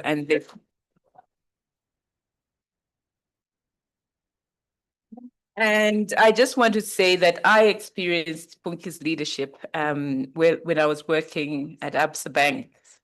And I cannot express how inspired I was, and to see that recognition this year really, for me, I felt like it was actually long overdue. So Punki, I really want to congratulate you for that. And I think it's an award for all of us women, because really it's a big deal. So congratulations, Punki. We're so excited. Can we also do another round of applause? Yeah. Thank you, everyone. Yeah, what a beautiful, I think, way to spend a Saturday morning, which with all the flowers in the room. I saw one thorn earlier on, sitting on the other side. Yeah, so it's really great, I think, to be here this morning. And I also know, how tempting it would have been, given the cold, to stay wrapped in blankets today. So I really want to honor the decision that you made to be here. I don't take it for granted from my side, particularly because I know that, the choice, says something powerful about you. And also that you are a leader who is still choosing to grow, even when it's uncomfortable. Because actually, that's when growth takes place, when it's actually uncomfortable, more than when it's comfortable. So I'd like to ask you a question. And the question from my side is, have you ever sat in a boardroom and asked yourself, is this sustainable? Not just, the business, but the way you lead, the decisions you make, and also the way you show up as an individual. So today, I really want to speak about exactly that, how we build leadership that lasts, particularly as women. For me, that's relevant, whether you are a board member, whether you're an executive or running your own business, because sustainability is not just about climate. Having been in sustainability, I realize a lot of people think sustainability is about climate. In my mind, it's clear. It's about how we carry ourselves, our people, and even our values, particularly in pressure-filled rooms, in boardrooms. So as someone who spent years navigating executive leadership, inside complex institutions, including, my current role at ABSA, I've come to learn that real leadership isn't about perfection. It's about integrity. Madame Louise spoke a lot about integrity. I always tell people or remind people, and also myself in particular, that integrity is the only currency that we have. And so we have to protect it at all costs when given the opportunity to do so. So it's also about impact. And it's also about staying true to your values, even when the room gets quiet. You have to stay true to your own values. So in our time together, I want to reflect on how we lead through change, how we sustain ourselves while carrying others, and also how we ask the right questions at the boardroom table, even when they are uncomfortable. Because transformation only happens when it's uncomfortable, like I said earlier on. So we've got to be comfortable in our own skins to ask even the most difficult questions. So it's also, I think, a privilege, to share today's platform with Madame Luísa, a leader I respect deeply as a board member, at ABSA Group, and someone I've had the honor of engaging with, from inside the organization. I truly believe she brings wisdom, clarity, and conviction to every space that she's in. I've learned a lot simply by observing how she holds the room. And I think this morning was also testament to really how she holds the room and how she holds the line, because she can truly hold the line. Sometimes when I see her hand up on Teams, I shout, I know there's a picture coming. But I know also it comes from a good place, so that's where I take comfort from. So I think on that note, I really would like to begin today with a quote that has stayed with me, in particular, as I was thinking about, the presentation this morning. And it's from the book, Leadership and the New Science by Margaret Whitley, a woman whose work redefined how, we think about systems, how we think about people, and also how we think about leadership on the back of that. So that quote says, the leaders we need today are those who are willing to be present, to be curious, and to lead from a place of humility and connection. So that speaks deeply to me, because in a world that's often loud, that's fast, and in particular, that's performative, full of theatrics, what we need is actually presence. Madame spoke about, how you differentiate yourself. You can differentiate yourself just by being present.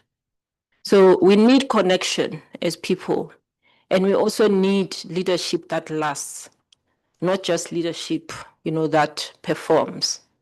So that's why I'm here today, to speak about perfection, or not to speak about, perfection, but, or, performance or titles. And I heard, Madam, it also, came up a lot, from your speech, the issue of titles.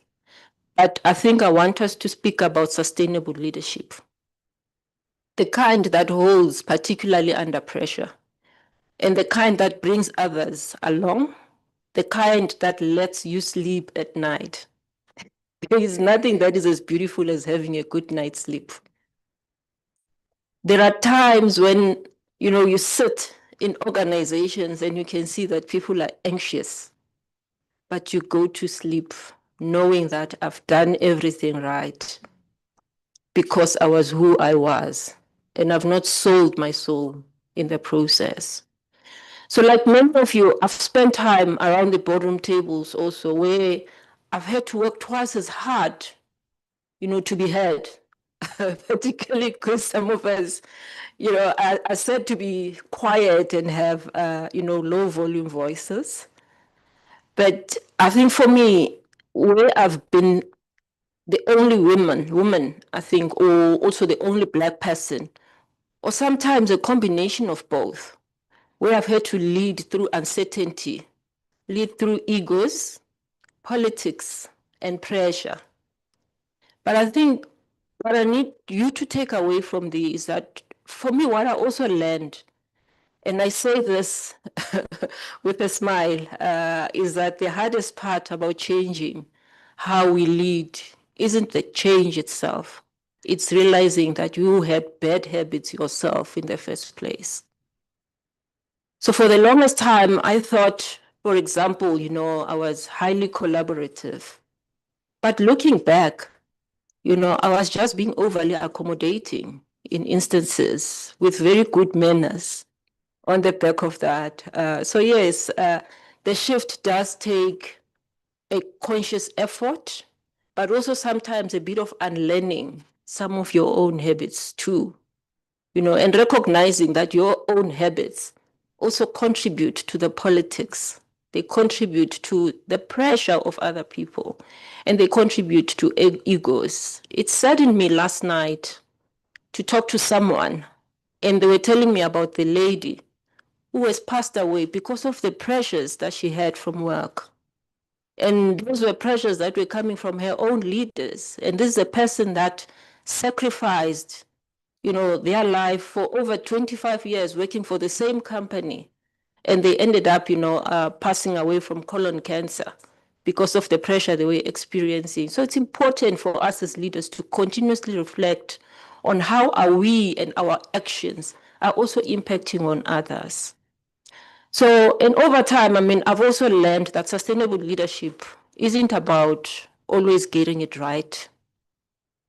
It's about leading in a way that doesn't drain the soul out of you in particular, or the souls of the people that you lead. Because, when you break someone's soul, you're just the same as a murderer. You can't, take away from people. You need to be giving more from people. That's why we are here in this world, to give more than what we take away, from others. So when we hear sustainability, we often think, of the environment, which is ESG, or, some corporate report that no one reads until the next AGM. But some of us spend hours and hours trying to make them beautiful. But I want to reframe, that today. And for me, sustainability is about leadership that can hold. Hold the pressure, hold purpose, hold people without breaking, burning out, or even betraying its values. So it's about building boards, businesses, and systems that don't collapse when a CEO leaves or when the media turns. It is also about asking, can the way I'm leading today still, work 5 years from now without hurting people or hurting myself in the process? If the answer is no, then you know that something needs to shift. And you can only get there through doing personal reflections and reflecting in honest and in earnest with yourself. People will never tell you. I think Madame said you need to, the biggest job that you have or task that we have as leaders is to look within, because you always have to constantly challenging yourself, because normally we tend to think that we are better than the other, but we also have our own flaws. So I'll start, by bringing it home with a story. So some years ago, I joined a board that looked incredible on paper. Big brand, great results, strong governance. But once I got in, I realized that everything was held together by tension, not trust. The leaders were exhausted. Decisions were rushed. Nobody was really listening. Everyone was just defending their own turf. It hit me that, you can be fully compliant, but still completely unsustainable. So that experience shaped how I approach leadership today. I stopped chasing perfection because I fully understand that this is a journey, and a journey is not about perfection. And now I've started to ask better questions. And those questions center around who's in the room, who's carrying the emotional load in the room, and who's being heard, who's being overlooked. Because ticking boxes doesn't build resilience. Connections and clarity do on the back of that. So when I speak to leaders about sustainability, I always come back to 3 anchors, and they are not complicated for that matter, because we tend to think that these things are complicated. They are not. The first one is purpose. So if a board can't answer why it exists beyond making money, it's going to struggle when things get hard. Purpose gives direction when strategy gets messy. And we all know strategy can get really messy. The second one is people. Who gets to lead? Who gets developed? And who gets the credit? Too often we talk about transformation, but don't change power structures. Sustainable leadership listens to people who don't shout, and also brings those at the margins into the middle. So you have to ask yourself, if I'm in that boardroom, to what extent am I bringing those that are in the margins to the fore? Because normally the great answers come from those that sit in the margins or those that do not shout the loudest. So the last one is around principles. And these for me are the non-negotiables. What will we never do as people, no matter how attractive the shortcut looks? Madam, you've said it. What will we never do, no matter how attractive the shortcut looks? In difficult boardrooms, it's not the policies that save you at the end of the day, it's the principles that you hold as an individual. So in case you're wondering, what this looks like practically, here are the questions I ask in most boardrooms that I serve on. What is the long-term cost of this decision? And cost is not about money only.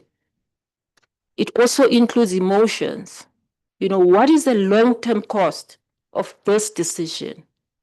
Are we managing reputation, or are we doing the right thing? Because those are 2 completely different things. Are we managing reputation or doing the right thing? And whose voices are missing in this conversation? It comes back to the issue of listening. Do our leadership choices reflect the future or protect the past? Because sometimes the past, yes, teaches us, what we need to do differently in future. But if we don't ask the question if our leadership choices reflect the future, we'll stay stuck in a dark past in some instances. So for me, these aren't soft questions. They are truly strategic questions, and asking them is leadership. And you all should know them and ask them more and more frequently, because the answers that you come to are the ones that actually transform organizations. So now I just want to maybe take you to, the reality of what's not being spoken about in most instances. And that's the emotional labor that women in leadership carry. We prepare twice as much. We mentor teams while managing crises. We're chatting with some of the ladies earlier on during the break in terms of, how sometimes we're expected to behave in schizophrenic ways, where you're in the office, you must be, this stellar boss. You get home, you must be this submissive mom, So we absorb tension. We play peacekeepers and then get told to smile more and tone it down and don't be emotional. If you want to be emotional, you need to be emotional and own it. It's important. So let me say this clearly then. Leadership that sacrifices your well-being is not sustainable. Leadership that costs you your voice is too expensive. You need to reconsider your choices. We need to stop modeling resilience as carrying everything silently. Sustainable leaders set boundaries and build support, not just strategies. So I urge you then, that as leaders and also as women, continuously reflect, find moments to journal, as well, because those are the moments where you can honestly talk to yourself and think about ways of how to reshape your own thinking at that point in time.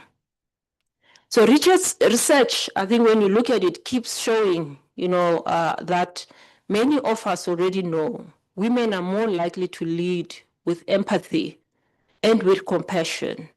They are also more likely to focus on long-term impact. And finally, more likely to raise ethical concerns early. And I want to remind you, that's not weakness, that's wisdom. We are not here to lean into broken systems. We are here to change how leadership works for everyone. And that's why spaces like Women on Board and sessions that we're having today, they matter. Because they remind us that we are not guests at the table, we are architects of the future. So our continent is full of complex as well as beautiful contradictions. We lead in environments where resources are stretched, regulation is tight, and trust in most of our institutions is very fragile. Our continent, is a complex continent. That's why our kind of leadership, practical, inclusive, human, is exactly what's needed.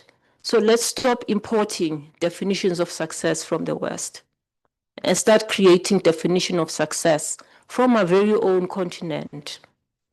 Let's define what sustainable leadership looks like in the context of African boardrooms, in our own language, and also in our own way.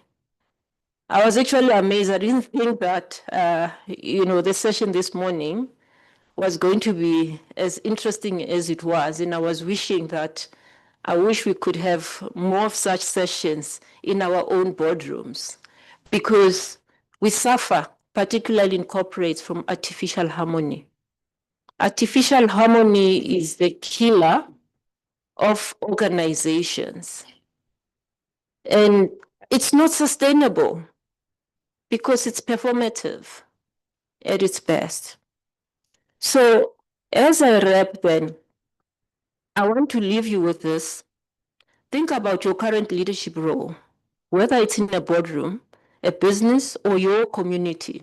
Ask yourself, what am I tolerating that's not aligned with my own values?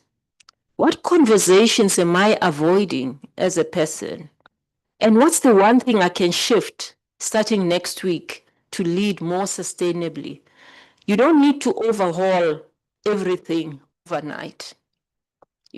Change comes in small bits and pieces, but when you look back, you can see the amount of transformation that has happened because of the small moves that you've taken. So if we each commit to one shift, this room alone, excluding even those that are online, can ripple across dozens of companies, dozens of boards, as well as dozens of teams. So thank you, I think, for letting me be part of this incredible space. I don't take it lightly. We need more perfect leaders. So we don't need more perfect leaders on the back of that. We need more present, purposeful, and principled ones. And I believe that what's sitting in this room here today is exactly that. So I'll leave you with the words of Dr. Mampele Rampele, who said, "We are all leaders. We have been given the gift of life. Our challenge is to live lives that matter, live lives that make a difference, ultimately." So for me, this is a call to lead in a way that matters, to build boards and businesses that just don't succeed, but sustain, to make decisions that echo beyond the meeting and shape the future of those who come after us. So let's build boards and legacies that last on the back of that. So thank you. I'd like to open now the space for any thoughts. But you're burning up the platform. It's burning. What an incredible, short and punchy message. Punki, I don't even know. Like, I've got goosebumps right now. Like, so many things are going through my mind. So we're going to open it up. I think just to be fair, let's start with the questions online. I see they're loving it. I think the first comment comes from Agnes. She says, how do you handle polycrisis at the same time try to be emotionally stable as a leader? I'm going to learn that term. I didn't know. What is a polycrisis? It's multiple crises. Ah, okay. The word poly, right? Yeah. No, I mean, it's all about being authentic, to yourself. And the most important thing is to have a strategy and stay the course. I always say to people, when you have a vision for yourself and you've got a strategy to support that vision, it actually carries you miles because you don't get flustered by what happens around you. So to make it simple, in the morning when you wake up, you have to go to the office and you know the route that you take every day to get to the office. Okay. And then the one morning there's traffic. What do you do? And it's going to take you 5 hours to sit on the road, same route that you take. You're going to take an alternate route. So you always have to have ways of thinking differently about what the solutions are when you encounter challenges. Madame said something interesting, ask for help also, because we don't have solutions to all the problems, and one of my greatest mottos that I carry with me in that is that it takes a village to raise a child. And that means you can always go anywhere in the village and seek help because the village will be there to help you. Brilliant. So that's how I self-sustain. Brilliant. Okay. I just want to mention here that we have the Village of Women on Boards, and this village is available to everybody, not only women, but men as well. Everyone is welcome. We've set up this platform to create this space, to get help, to get inspired, to share. So I just want to encourage every one of you that are online, every one of you that are here, there is an answer. You should never, ever feel, I think it's very easy to just say, oh, well, there's no this and this, but we're offering this space right now. It's available. Next, we've got quite a few questions in the room. Just to be fair, who was first? Okay, yeah, you can go ahead. Thank you so much, Modise, for that enlightening chat. You spoke about women being architects of the future. And what came to my mind was, maybe in your own opinion, what are the inhibitors basically of us as women growing, and what's the system like, and how can we as women intentionally break whatever those barriers are that you have identified in your journey? Thank you. Thank you for that question. My response to that is that, and you've used a nice word, which I will steal, intentionality. You need to start small with intent. To a large extent, join mentorship circles. because those mentorship circles, they help enlighten you and enrich you also as a person. Also find ways to shadow people you admire, because there's a reason why you're actually admiring, that person. So develop your own voice before you are in the room. And remember, confidence grows through exposure. So you don't have to wait to be perfect. You just need to be prepared. You just need to be present. I spoke a little bit earlier on around the importance of presence in the book, that I quoted earlier. I think what I've found profound is that at best of times as ladies, we tend to maybe struggle with this notion of work-life balance. And, how I came around that idea was just understanding the importance of presence. Because if we are fully present in the space where you find yourself, you actually take away a lot, and you actually feel a lot more at ease, because work-life balance and all those nice goodies, they actually are fallacies, because there is no such thing. But make sure when you are with your kids, if they say, "Mommy, let's play football," go play football. Be present for them, because that matters. That's the thing that they will remember about you. When you go to funerals, you hear people say, "My mom was a hero," because of the small things, not because of, the big monies that you gave them. It was quite fascinating also. I'm just going to share this quickly. I went to, a funeral of one of, senior execs, a guy who's like very well connected and wealthy. And, what touched me when her daughter spoke, and she said, when I asked my dad for money for facials, my dad says, "Sunlight and Vaseline, my baby does the work as well." For her to remember her dad for that. And she cried after that, that's a value that she took from dad, that sometimes we take the small things that matter the most for granted. So thanks for that question. Okay, we've got, yes, okay, go ahead. I think we're going to take a question there, and then Yashmita can come next.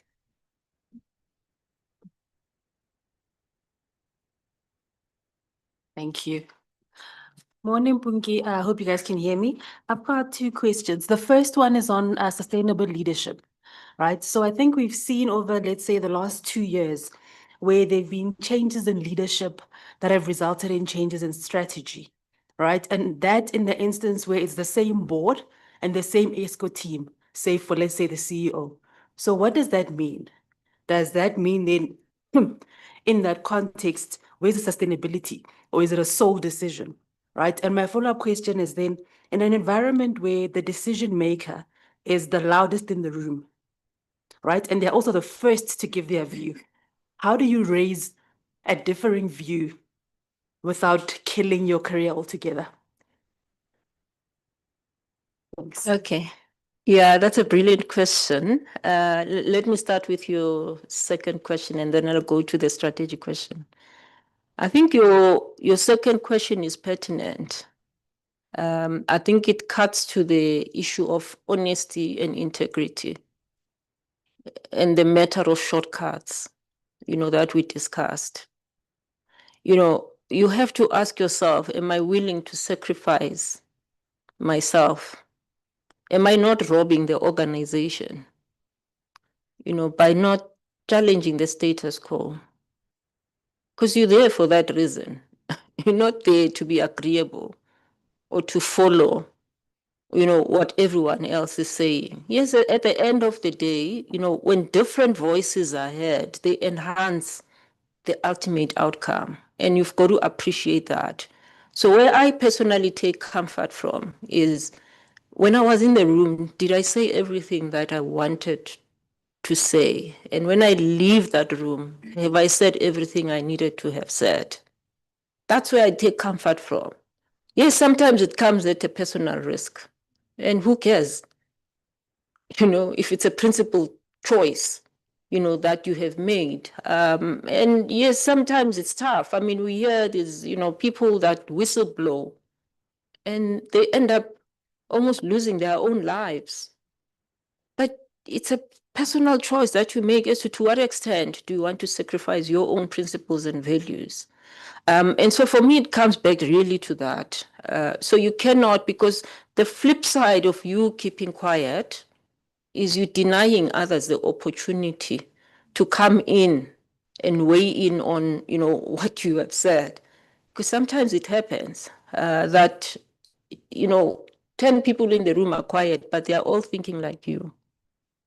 And then, that moment when you say that, you actually spark, the room into a completely different direction. And it happens in most instances. So never leave spaces without having said what needed to have been said, because that's how you can sleep at night. Rather, you sleep at night than allowing, things that do not go with your own, moral values, or moral compass.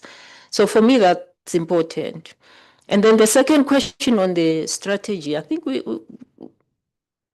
shouldn't confuse an agenda, like a CEO, say, agenda, and an organization strategy. So when a CEO is put in place, they are put in place to move forward the agenda of the organization.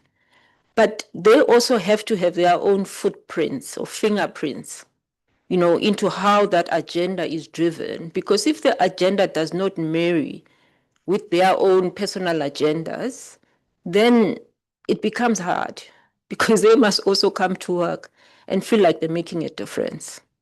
And for you to make a difference, your own values need to marry with that of the organization. And in my mind is, if a board selects you as a CEO or selects a CEO, they go through a very rigorous process of understanding if that person buys into the strategy, and then how their own agenda aligns with the strategy. So when things change, it's not that the long-term strategy of the organization is shifting. It's merely because the priorities at a given point in time, given the context, are different. And so strategy, you always have to remember, happens within a context. It doesn't happen in its own. And priorities get chosen every year as to these are the things that matter the most at this point in time, based on where we are at as an organization. And that's where the focus goes. It's not that your overarching long-term strategy has shifted. So I think it's important for people to understand, that difference. And yes, there are times, when life happens, and people are not able to effectively articulate themselves that this is actually what we are trying to achieve. And then you end up finding, CEOs have to part maybe with boards. But at best of times, it's caused by by communication, ineffective, I would say communication rather than effective communication. Thank you. Thank you. We'll take one question from Yashmita, and there's another one with the roaming mic. There's another one, maybe while we're getting that sorted, there's a question online from Neo. She says, thank you, Modise.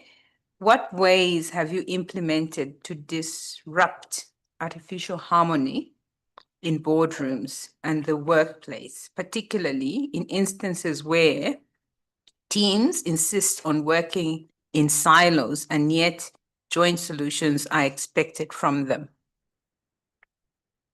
I think, yeah, thanks. That's a great question, and also a fair one.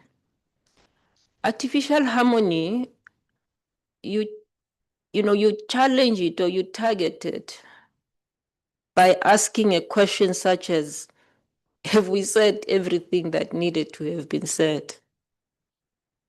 Are we sure, all of us here in the room, that the solution that we are putting in on the table is the best solution for the company at this point in time? So it's really taking a step back and challenging the decision, but also, especially in organizations. I mean, there's, I think, various, governance, and oversight that takes place. And the oversight is also there to try and identify instances where there's artificial harmony.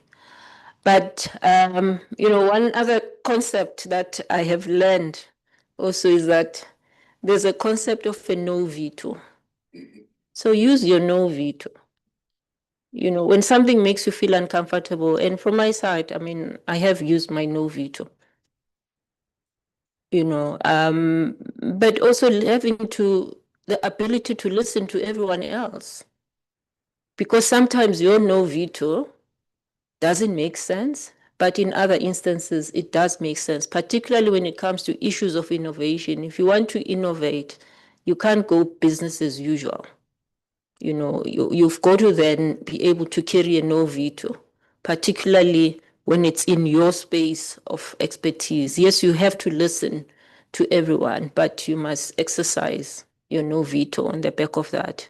So for me, it comes back to listening effectively, but ultimately also being able to share your own voice in a professional and respectful way. If you're going to say things to people in a manner that's, disrespectful, even if the points that you're making are the greatest points in the room, no one's going to listen to you. So you've got to think also about how you land your messages. That doesn't mean that you must be, I would say, too diplomatic to a point that people don't even understand what you're trying to say. Be direct, be clear, don't be diplomatic, but say what needs to be said. So we're going to take the 2 questions in the room and then we'll wrap up. Thanks. Punki, thank you so much for your words of wisdom. I just wanted to check your thoughts or pearls of wisdom on, I think, most of our arch nemesis, which is imposter syndrome, right? I think if I reflect on my own career, there's been a few times in my career and, where I felt like, okay, am I the right person for this job? Or would this organization not benefit from somebody else? And I find like, if I reflect back, I look at the times when I did feel like that, those were the times where there were major changes in the organizations or polycrises, as somebody mentioned. And somehow, I was fortunate that I was able to pick myself up and continue. So I guess the question for you is that, what are some of the daily routine tips that you should be implementing so that you don't get there, firstly? And at what point do you need to step back? And so what are the warning signs to say that actually it's time for you to step away and let somebody else take over? Because I think it's always that fine balance, because you tend to get accused of wanting to throw in the towel or you're not ready, but actually you questioning if you being here is actually in the best interest of that organization. So I just wanted to get a sense of, what metrics do you use to take those decisions? Yeah, no, thanks a lot for that question. I think for me, the most important thing is self-awareness, and also understanding your own limits, as a person. And if you get to a point where you say enough is enough, then enough is enough. But what I find is helpful is, from a self-awareness point of view, there's really, 4 things, that work for me. First and foremost is conviction and faith. Okay. And it's faith also from a spirituality perspective. How often do you connect with yourself at that level?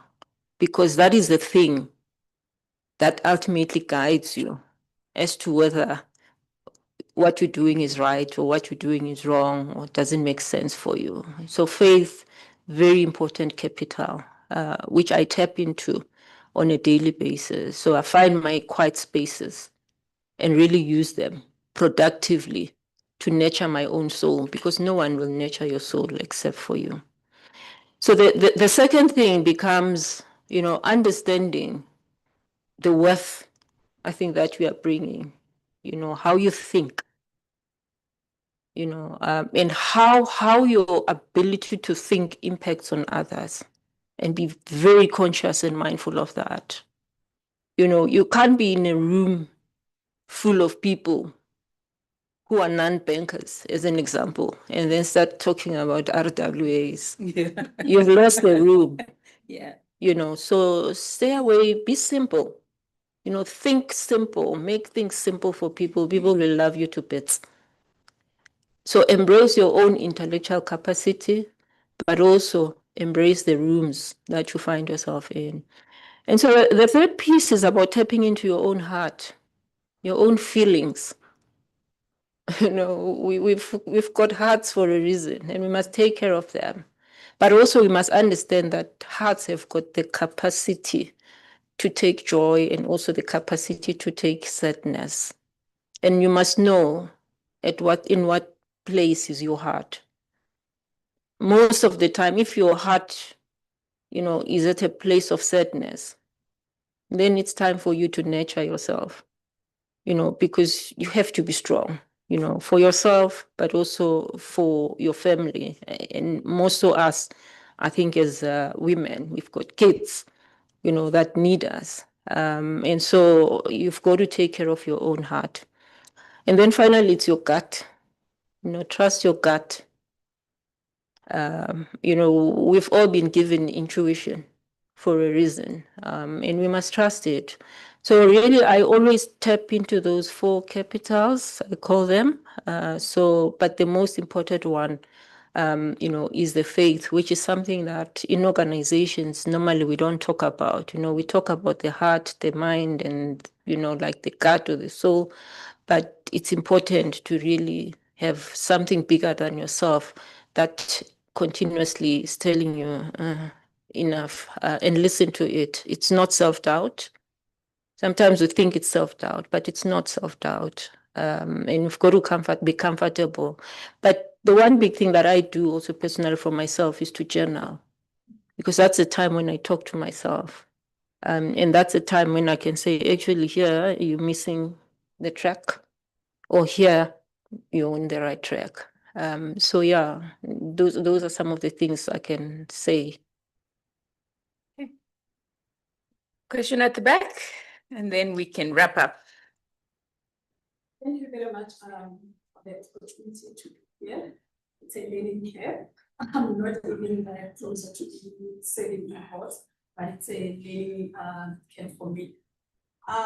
From the ground, like really like working on the ground, I would like to know more to say that, like in the boardroom, maybe from the first boardroom that we're like being selling in there, of where like I would think that there were like only few like female like people in the room. How was it? Because I think it's a normal now that like there are more women that are coming to train in the boardroom, but in the past it was like to say that they could like just point you to say that they see. And in saying that, like to say that the decision, the contribution that you made, that you can also look back to say that from where I started, my contribution, this is what like has been changed, that like made maybe space for the women, and also how you have done it, because it is difficult. I am fully aware that there are like a room full of women that are representing us, but with the results that from where I am, I would say it sounds as if like nothing has actually been done. So the contribution, the impact that has been like, you have seen in that, maybe hoping that I will be able to pick up something to know to say that from here, where to go to be able to learn and grow. Thank you. Okay. Yeah, thanks. Yeah, that was a mouthful. So I'll try and discern, you know, some of what you've been asking, but it's very important, I think, questions that you're asking. So, you know what, I said we grow when it's uncomfortable. Okay, so when I started in my role in ABSA as the CFO, you know, I was the only female in the boardroom and Black, and I was in Pretoria. Okay. And the language that was mostly spoken was the language of Afrikaans. Okay. Which meant that I was paddling against the sea. But I did not let that fluster me because I knew what I was bringing into that room at that moment. And part of it was to transform that organization. And there were moments where, so when I came in, I worked with someone, and this person was competing for the same role that I got. And the guy was nasty, you know, to say the least, because now he had to report into me. And it didn't make my life easy at all, you know. But the comfort I took was wisdom that I got from my grandmother. Sometimes when these things happen, you don't know why they happen, but my grandmother used to say, every elephant must carry its own tusk. Right. You know, every elephant must carry its own trunk. You know, so don't carry other people's problems. They are not yours. So what I'm saying that what was helpful in that for me was that the moment came one day where I felt, I guess I knew. But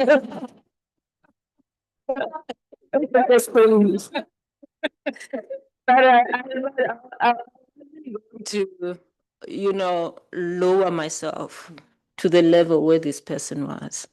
I called him into a boardroom and set up an hour meeting. We went into the boardroom and I said to him, I just wanted to tell you something. That you are a smart person, you are intelligent, but also you are your own worst enemy. Thank you.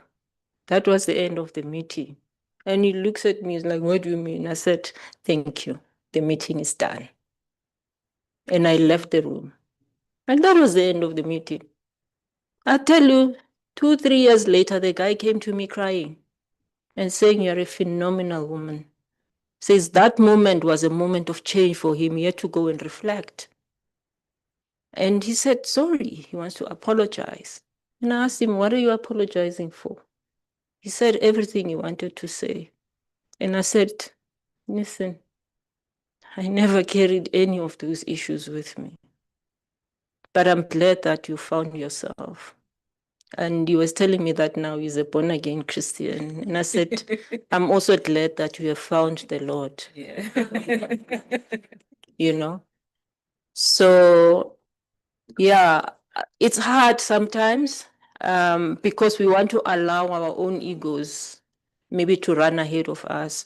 Always check yourself, you know, am I carrying another person's issues or am I dealing with, because we all have our own burdens, you know, and we can't be, you know, encumbered by other people's burdens. So how I then live from then on is one thing I fully appreciate and understand is that people project themselves onto you. So you have a choice as to whether you want to own that or you want to help them, you know, to release their energy. Because sometimes we are there more as energy releasers. You know, prayer doesn't happen through people kneeling and, you know, closing their eyes. Sometimes it's just someone, you know, trying to release the energy and the steam that they are sitting with internally. And you don't have to respond to that. All you need to do on the back of that is, how can I help you? You know, so how are you there to listen when it counts the most? And today I can tell you that we are good buddies with that guy. So yeah, we've made peace. So I think for me, it's important, colleagues, that you understand yourself and also be comfortable with who you are, because we are in this world to make a difference. You know, we were not brought into this world to be who we are not. We are brought into this world to make a difference in our own right, and we must never forget that. Maybe one last pearl of wisdom from my grandmother. She used to tell me that we all have a hand, And when you look at your hand, it has 5 fingers, and all 5 of them are different, and that is diversity. And if the one finger doesn't work, the others might still be able to work, but you are not optimum. So in essence is embrace those that are around you, and also be grateful to have the people around you, because you become more effective as human beings just by embracing those that are around you. And in boardrooms, there are points in time where there's certain battles that you are not going to win. You must look for the war and say, which is the war that I'm going to fight?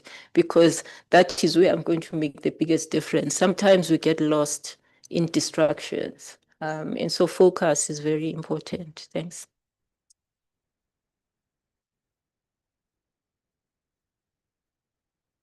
Wow. So I'm just going to keep it really short. Ladies, I want to thank you. I want to honor you for taking time to invest. I think the platform is also burning up. Everyone's really happy. And I'm sure they all experienced what we have experienced.